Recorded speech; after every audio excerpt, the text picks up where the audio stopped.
সুপ্রিয় দর্শক মণ্ডলী, আসসালামু আলাইকুম। আশা করছি আপনারা সবাই ভালো আছেন। আমরা আছে রাজমিস্ত্রি, এই যে নিচে কাজ করতেছি। এই যে দেখতে পাচ্ছেন মিস্ত্রিরা এখানে আছে, আর এই দেখেন ওই ওপরে আছে লেবাররা। ফোনে দেখা যাচ্ছে কিনা বলতে পারবো না। তা আমরা এখান থেকে ডাকছি, আমাদের কাছে না এসে ওপরে বুড়ো বয়সে মোবাইলে ফ্রেম তুলছে।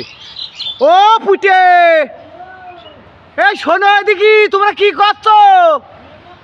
আর তোমাদের ডাকতে হবে কেন? ওই দেখো, ওই যাচ্ছে, দেখিস তো, মানে প্রেম প্রীতির গল্প শুরু করেছে। আমরা কি বলবো না বলবো, আমাদের কাছে আসতে হবে না? বলেন, এই বলেন আমাদের কাছে আসতে হবে কিনা? তাই আপনি এই যে নিচে আসতে হবে, এইগুলো শুনলাইতে হবে, কোনো মশলা মাখাইতে হবে। আপনি কনে গেলেন বলেন, আপনি বলেন, আপনার কথা শুনবো আমি। বলবেন তো কনে গেলেন? তাহলে আমরা দেখি তিনটি মিস্ত্রি পাগলের মতন এখানে বসে রয়েছি, তাহলে দেখি যাচ্ছি আপনার সেই থেকে পাচ্ছি না। এই কাজটা গেরস্তর বুঝ দেওয়া লাগবে না? হ্যাঁ, হাসছেন আবার আপনি। বিয়াদবির একটা সীমা আছে কিন্তু।